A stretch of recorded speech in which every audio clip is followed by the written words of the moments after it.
Okay, सो हम 7वें point की बात कर रहे थे, ज्वाइंट ओनरशिप एंड मैनेजमेंट। तो पार्टनरशिप बिजनेस में जो भी मालक है वो कोई एक अकेला पर्सन ओनर नहीं बनता। पार्टनरशिप में कोई भी इंडिविजुअल पर्सन क्या नहीं बनता, ओनर नहीं बनता। जितने पार्टनर होंगे, कितने पार्टनर हो सकते हैं, मिनिमम 2 मैक्सिमम 50, मिनिमम 2 मैक्सिमम 50। तो ज्यादा से ज्यादा 50 लोग इस बिजनेस के क्या बन सकते हैं, ओनर। और इस जो ओनर अगर ज्वाइंटली है, ज्वाइंटली मतलब कोई अकेला मालक नहीं है बिजनेस का। अच्छा, अगर कोई बिजनेस का अकेला मालक नहीं है तो एज ऑब्वियस है ना कि बिजनेस की जो भी प्रॉपर्टीज वगैरह होंगी, अगर कोई अकेला मालक नहीं है तो बिजनेस की जो भी प्रॉपर्टीज वगैरह होंगी, उस प्रॉपर्टीज पर किसका अधिकार होगा, बताइए तो। पार्टनर्स का। पार्टनर्स का, अकेले पार्टनर्स का या सारे पार्टनर्स का ज्वाइंटली राइट्स होगा उस प्रॉपर्टी के ऊपर। Jointly right. ज्वाइंटली राइट्स होगा। फॉर एग्जाम्पल, अगर हम पार्टनर है, हमें कोई एसेट्स चाहिए, मुझे वो एसेट्स अपने घर पर ले जाना है क्योंकि बिजनेस में काम का नहीं है, तो मैं बिना परमिशन के चुपचाप से उठा के नहीं ला सकता। या फिर मुझे वो एसेट हमारे लिए काम की नहीं है, मार्केट में सोल्ड कर देना है, तो मैं अकेले जाके उसको मार्केट में बेच नहीं सकता। मुझे बाकी जो रिमेनिंग पार्टनर्स है, सपोज और भी कोई पार्टनर होंगे, तो मुझे बाकी पार्टनर्स की भी कंसेंट लगेंगी। मुझे बाकी पार्टनर्स की भी क्या लगेंगी, कंसेंट लगेंगी। और उनके कंसेंट के बेसिस पर, उनके सहमति के बेसिस पर ही मैं क्या कर सकता हूं, मैं चीजों को बेच सकता हूं। तो इसे हम बोलते हैं ज्वाइंट ओनरशिप। और ज्वाइंट मैनेजमेंट का मतलब क्या है, तो ज्वाइंट मैनेजमेंट मतलब जो भी डिसीजंस लेने हैं, सारे डिसीजंस हम अकेले नहीं ले सकते। हर एक डिसीजंस के लिए हमें किसे इन्वॉल्व करना पड़ेगा, हमें इन्वॉल्व करना पड़ेगा अपने पार्टनर्स को। किसे इन्वॉल्व करना पड़ेगा, अपने पार्टनर्स को। तो चलिए रीड कर लेते हैं इसको भी, क्या लिखा है फटाफट पढ़ लेते हैं भाई। तो क्या कहता है, joint ownership and management, each partner is a joint owner. हर एक पार्टनर क्या है, ज्वाइंट ओनर। मतलब ज्वाइंट ओनर, यस, ज्वाइंट मतलब वो अकेला मालक नहीं है, मल्टीपल लोग बिजनेस के मालक है। Of the property of the firm, जो भी हमारे बिजनेस की प्रॉपर्टी है उसका मालक वो अकेला नहीं है, ज्वाइंटली है। मतलब प्रॉपर्टी के बहुत सारे ओनर हो सकते हैं, इस प्रॉपर्टी के मल्टीपल ओनर हो सकते हैं, जितने पार्टनर्स है उतने ओनर्स हो सकते हैं। So no partner can use the property for personal use. इसलिए इस प्रॉपर्टी का कोई भी पर्सनल पर्पस के लिए इस्तेमाल नहीं कर सकता। और अगर पर्सनल पर्पस के लिए इस्तेमाल कर रहा है तो उसे समहाउ बिजनेस को कुछ देना पड़ेगा। मतलब उसे उस पर्सनल यूज के ऊपर बिजनेस को वो पैसे रिटर्न करने पड़ेंगे। वो बिजनेस में मैं मालक हूं ये बोल के सारी चीजें वो यूज नहीं कर सकता, वो लिमिटेड चीजें ही यूज कर पाएगा बिजनेस से। चलो आगे क्या लिखता है, all partners have equal right. सारे पार्टनर के पास कैसा राइट्स होता है, इक्वल। अच्छा, मैं बोल रहा हूं इक्वल राइट होता है, या फिर एज पर पार्टनरशिप डीड। इनके राइट्स पता है क्या, अगर मैंने पार्टनरशिप डीड में कुछ डिसाइड किया है तो पार्टनरशिप डीड के हिसाब से भी इनके राइट्स होते हैं। जैसे मैंने पार्टनरशिप डीड में डिसाइड किया कि 60% प्रॉपर्टी पर पार्टनर ए का राइट रहेगा और 40% पर पार्टनर बी का राइट रहेगा। तो प्रॉपर्टी, ये पार्टनरशिप डीड में अगर ऐसा डिसाइड हुआ है तो हमें डीड के हिसाब से चलना पड़ेगा। अगर डीड में कुछ नहीं लिखा है तो फिर उनके इक्वल राइट्स है, लेकिन अगर डीड में कुछ लिखा है तो डीड के हिसाब से चलना पड़ेगा। वो पॉइंट यहाँ लिखा नहीं है बट ये पॉइंट है, लिखा नहीं है बट ये पॉइंट है। चलो बढ़ जाए आगे। आगे फिर लिखता है, so all the partners are jointly responsible for the management of the firm. तो कोई भी डिसीजन लेने हैं तो डिसीजन लेने का काम कोई अकेला पार्टनर नहीं करेगा। ऑल जितने भी पार्टनर्स है सबकी सहमति से, सबके कंसेंट से हम डिसीजंस वगैरह लेंगे। फिर है हमारे पास next point, principal and agent का। कोई बताना चाहेगा प्रिंसिपल एंड एजेंट का मतलब क्या होता है? हाँ सर, मैं बोलो। अगर एक सपोज तो वो मतलब थर्ड पार्टी के साथ जब मतलब कांटेक्ट करता है या फिर उनके साथ डील करता है तो उसको प्रिंसिपल बोलेंगे, और जो मतलब बचे हुए पार्टनर्स रहते हैं उनको एजेंट बोलेंगे, क्योंकि वो मतलब आउटसाइडर जो रहते हैं उनके साथ डील नहीं करते, और जो प्रिंसिपल पार्टनर रहता है वो कंपनी के मतलब जो थर्ड पार्टी रहती है उनके साथ डील करते हैं, जैसे कि स्टेक होल्डर वगैरह। Okay, good. सर तो समझा नहीं हूँ जब भी क्या, पढ़ी तो, लेकिन जो 11th का था उसके साथ मतलब जोड़ने की कोशिश, मतलब ओके ओके, समझाने सेम की। ही मतलब है, सेम ही मतलब है। ठीक है, पार्टनरशिप में पार्टनर होते हैं और पार्टनर दो कैपेसिटी में काम करते हैं। ये जो पार्टनर होते हैं ना, इनके दो रूप है। कौन कौन से? ये प्रिंसिपल बनकर भी काम कर सकते हैं। सर पहले तो प्रिंसिपल का मतलब बताओ। सिंपल, बहुत ज्यादा मैं टफ लैंग्वेज यूज नहीं करता, मैं आपको सीधा सीधा बोलता हूँ, प्रिंसिपल मतलब ही ओनर। और दूसरा ये एजेंट कैपेसिटी में भी काम करते हैं। और मैं आपको ज्यादा घुमा फिरा के नहीं बोलता, एजेंट्स मतलब सिर्फ समझने के लिए ये बोलो, हालांकि किसी के एम्प्लॉय नहीं होते, बट बस समझने के लिए ये बोलो, नॉट ओनर, ये मालक नहीं है। सर कैसी बातें कर रहे हो सर, सर बहकी बहकी बातें कर रहे हो आप बोलते हो कि पार्टनर ओनर भी होते हैं और आप बोल रहे हो पार्टनर ओनर नहीं भी होते। सर सस्ता नशा करके आ गए हो आप, बहकी बहकी बातें कर रहे हो आप। नहीं, मैं सही बात कर रहा हूं, मैं बहकी बहकी बातें नहीं कर रहा। प्रिंसिपल मतलब होता है कि ये जो ओनर है in the on the behalf of partnership firm, on the behalf of partnership firm deal with the outsider as owners capacity, ये बाहर वाले से डील कर रहा है, क्या बोल के, कैसी बातें कर रहा है, ये बाहर वालों से डील कर रहा है कि इन द मालिक की कैपेसिटी में, मैं मालिक हूं इस बिजनेस का। बोलिए क्या करना है, मैं मालिक हूं इस बिजनेस का, बताइए कैसे डील करना है, मेरे हाथ में कंट्रोल है, बोलिए क्या करना है, मैं सारे डिसीजंस लेता हूं बिजनेस के, बोलिए क्या करना है। तो मतलब ये प्रिंसिपल बन गया, मतलब कि ये बिजनेस के बिहाफ में अपने आप को रिप्रेजेंट करता है एज अ ओनर, उसे हम बोलते हैं प्रिंसिपल रिलेशन। ठीक है, मुझे 2 मिनट दीजिए, फिर उसके बाद मैं आपकी बात सुनूंगा। और दूसरा होता है एजेंट। एजेंट मतलब अभी डील कर रहा है, ये भी डील करता है, ठीक है, ये भी किसके बिहाफ में डील करता है, बिजनेस के बिहाफ में डील करता है। लेकिन जो एजेंट होगा ये रिप्रेजेंट करेगा अपने बाकी पार्टनर्स को भी। आवाज नहीं आ रही है, सभी को प्रॉब्लम हो रही है क्या वॉइस की?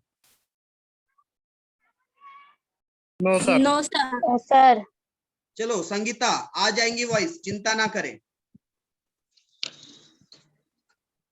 मैं थोड़ा सा इंतजार कर लेता हूं, आ जाएंगी आवाज भी।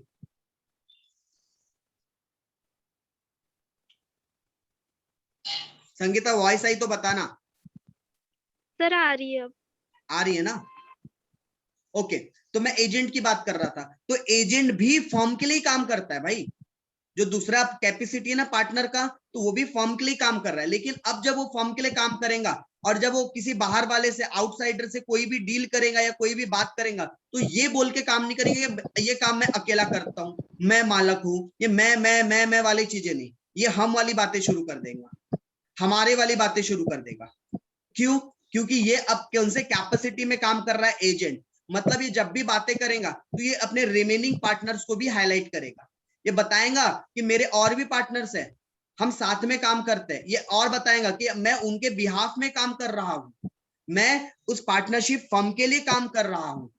तो इनके बीच में जो रिलेशन होता है ना, पार्टनर्स के बीच में रिलेशन जो होता है, वो प्रिंसिपल मतलब मालक एज वेल एज एजेंट का रिलेशन होता है इनके बीच में। मतलब पर्सन एक ही है बट वो दोनों कैपेसिटी में काम कर रहा है। जैसे कि मैं एक एग्जांपल दे रहा हूं, एक पर्सन दो कैपेसिटी में कैसे काम कर सकता है। जैसे कि एज अ टीचर, ठीक है, एज अ टीचर मैं आप लोगों को टीच का भी काम कर रहा हूं, एज अ टीचर मैं आपको पढ़ाने का भी काम कर रहा हूं, और as a person commerce academy में मैं मैनेजमेंट का भी काम कर रहा हूं, ठीक है, इंटरनल मैनेजमेंट का काम कर रहा हूं। राहुल सर भी 2 कैपेसिटी में काम करते हैं, पढ़ाने के लिए वो एज अ टीचर कैपेसिटी में भी काम कर रहे हैं और वो आउटसाइडर मैनेजमेंट संभालते हैं, वो आउटसाइड मैनेजमेंट संभालते हैं। तो देखो पर्सन एक है लेकिन वो 2 कैपेसिटी में काम कर रहा है। तो वो जब 2 कैपेसिटी में काम कर रहा है तो एक कैपेसिटी है प्रिंसिपल की और एक कैपेसिटी है एजेंट की। हम लोग भी जो पार्टनर्स है ना, एक दूसरे के लिए प्रिंसिपल और एजेंट है, क्योंकि मुझे कभी कुछ काम करना होता है तो वहां पर मुझे बाकी पार्टनर्स को रिप्रेजेंट करना होता है। कई बार ऐसा होता है कि मुझे खुद अकेले ही सारे डिसीजंस लेने पड़ते हैं, लेकिन वो डिसीजंस में in the capacity of principal लेता हूं कि मैं बिजनेस के बिहाफ में डिसीजन ले रहा हूं, ये डिसीजन मेरे सारे पार्टनर को मंजूर होंगे। और हाँ, डिसीजन वाइबल होने चाहिए। डिसीजन कैसे होने चाहिए? वाइबल होने चाहिए।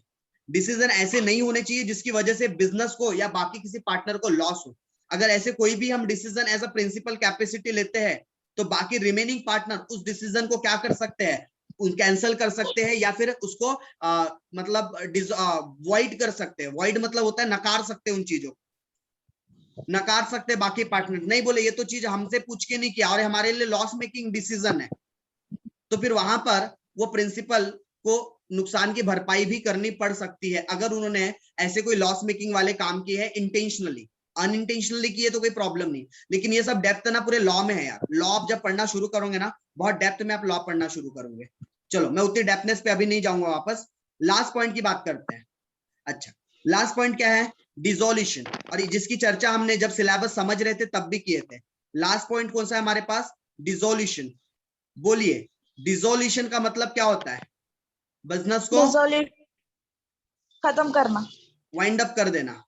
जैसे ये पॉइंट के बाद हम अपनी क्लास को आज की क्या कर देंगे, डिसॉल्व कर देंगे, सिर्फ आज के लिए, not permanently, for today only. तो पार्टनरशिप फर्म भी क्या होती है, डिसॉल्व करती है। कब करती है डिसॉल्व और कैसे करती है डिसॉल्व, तो भाई पहले तो कब करती है, कब करती है, जब पार्टनर्स की आपस में नहीं बनती, जब पार्टनरशिप में पार्टनर्स की आपस में खनकनी शुरू हो गई, आपस में उनकी नहीं बनती, तब वो पार्टनरशिप को डिसॉल्व कर सकते हैं। ये एक कारण है कि उनमें म्यूचुअल अंडरस्टैंडिंग की अब कमी आ गई, अब उनमें डिस्प्यूट्स अराइज हो गए, डिस्प्यूट्स आने शुरू हो गए। नेक्स्ट कारण होता है डिसोल्यूशन का, कोई पार्टनर थे मर गए और वो पार्टनर के बिना हम काम ही नहीं कर सकते, वही तो पार्टनर हमारा बैकबोन था, अब वो पार्टनर ही नहीं रहा, तो बिजनेस कैसे करेंगे उस पार्टनर के बिना, बेटर है बिजनेस को बंद कर दिया जाए। या कोई पार्टनर रिटायर हो गया, रिटायरमेंट ले लिया, भाई वो पार्टनर ही तो सब संभालता था, अब जो सब पार्टनर संभालता था वही पार्टनर रिटायरमेंट हो ले चुका है, तो अब बिजनेस को संभालेगा कौन। अगर बिजनेस संभाल नहीं सकता तो एक काम करो, बंद कर दो।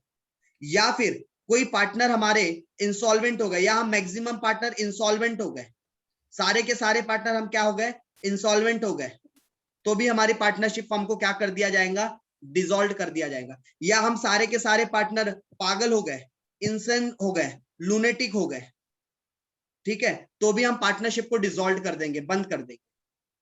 अच्छा, वॉलंटरली भी कर सकते हैं, अब हमें नहीं लग रहा है भाई धंधे में प्रॉफिट है, हम वॉलंटरली भी क्या कर सकते हैं, वॉलंटरली भी हम अपने बिजनेस को क्या कर सकते हैं, डिसॉल्व कर सकते हैं, बंद कर सकते हैं। जरूरी नहीं है कि ऊपर वाली कंडीशन है, भाई मेरी इच्छा, नहीं हुआ हमारे बीच में कोई झगड़ा, नहीं हुआ, कोई नहीं मरा, कोई रिटायरमेंट नहीं लिया, कोई पागल नहीं हुआ, कोई इंसॉल्वेंट नहीं हुआ, फिर भी हम वॉलंटरली डिसॉल्व कर सकते हैं। तो डिसॉल्व कैसे हो सकता है, किन कारणों से हो सकता है, हमने वो डिस्कस किया। नाउ अब हम बात करेंगे कि ये जो डिसोल्यूशन की हम बात कर रहे हैं, कैसे डिसॉल्व करेंगे। भाई जो चीज जैसे बनती है ना, वो चीज बिगड़ती भी वैसे ही है। जैसे हम बात करें कंपनी की, तो कंपनी को अगर कानून बनाता है कोई, अगर कंपनी को कानून बनाता है तो उस कंपनी को खत्म भी कानून ही करता है। हम बोलते हैं ना we persons are the, we person मतलब हम इंसानों की बात कर रहे हैं, इंसान भगवान की देन है, ऐसा हम बोलते हैं, ठीक है। साइंस कुछ और बोलता है, वो बात अलग है, but yes we person are gifted by God. हम भगवानों को सॉरी हम भगवान बोल रहा हूँ, सॉरी, हम पर्सन को किसने बनाया है, गॉड ने। तो बोलते हैं ना जब हमारी डेथ होती है तो हमारे को ले जाने का भी अधिकार किसके पास है, भगवान के पास है। हम बोलते हैं ना जन्म देने वाला भी वही, ले जाने वाला भी वही। तो जो जिसको बनाता है वही उसको बिगाड़ता भी है। जैसे हमने बहुत सारी चीज आर्टिफिशियली अगर बनाया है, तो हमारे पास अगर हमने आर्टिफिशियली अगर बहुत सारी चीजों को बनाया तो हम आर्टिफिशियली उन चीजों को डिसॉल्व भी कर सकते हैं। तो वैसे ही पार्टनरशिप फर्म अगर एग्रीमेंट के थ्रू बन रहा है तो इसको बंद भी एग्रीमेंट के थ्रू ही किया जाएगा। अगर ये एग्रीमेंट के थ्रू बन रहा है तो थ्रू द एग्रीमेंट ही क्या होगा, ये डिसॉल्व होगा। इसकी प्रोसीजर होती है, आपको 14 डेज प्रियोर नोटिस देना पड़ता है। आपको क्या करना पड़ता है, 14 डेज प्रियोर नोटिस देना पड़ता है। किसको देना पड़ता है सर, रिमेनिंग पार्टनर को, और एक पब्लिक नोटिस भी देना पड़ता है रिमेनिंग पार्टनर को, और अगर आपके जो कनेक्टेड स्टेक होल्डर्स है उनको, फिर 14 डेज आपको प्रियोर नोटिस देना पड़ता है। क्या देना पड़ता है, 14 डेज का प्रियोर नोटिस। प्रियोर नोटिस मतलब जिस दिन डिसॉल्व करना है उसके 14 दिन पहले, 14 डेज पहले आपको नोटिस देना पड़ेगा, ताकि किसी को कोई क्लेम करना है, किसी को कुछ कोई लायबिलिटी पेंडिंग है, तो वो सारे लोगों को समय मिल जाए आपके भागने के पहले या आपके बिजनेस बंद करने के पहले, क्योंकि जिस दिन आपका अस्तित्व खत्म उस दिन लोग आपके ऊपर केस नहीं कर सकते। जिस दिन आप डिसॉल्व हो गए, आप बरी हो गए अपने सारे लायबिलिटी से, आपको मुक्ति मिल गई, तो फिर आपके ऊपर कोई क्लेम नहीं कर सकता। इसलिए हम 14 डेज प्रियोर नोटिस देते हैं ताकि किसी के कोई क्लेम्स, कोई लायबिलिटीज पेंडिंग हो तो उसे क्या कर ले, सेटल्ड कर ले। चलो, तो फाइनली यहाँ जो लिखा है उसको पढ़ भी लेते हैं, क्या लिखा है। तो पार्टनरशिप को डिसॉल्व कैसे किया जा सकता है? Through the agreement. किसके बीच में एग्रीमेंट होगा? ऑब्वियस है यार, पार्टनरशिप बनाता किसके बीच में है? पार्टनरशिप बनता किसके बीच में है? पार्टनर्स के। तो डिसॉल्व भी किसके बीच में होगा? पार्टनर्स के। बट नोटिस सर्व करनी पड़ती है। If a partner want to close the firm, he can dissolve the firm by giving the further 40 days notice। उन्हें 14 दिन की नोटिस देना पड़ेगा, 14 डेज की उन्हें नोटिस देना पड़ेगा। the firm can be dissolved if a partner dies, retires, become insolvent or incensed। इन सारी चीजों की मैं बात ऑलरेडी कर चुका हूं। चलो, तो चीजें समझ में आई क्या? Yes sir. किसी को कोई सर, क्वेरी? अगर सपोज, हाँ सर,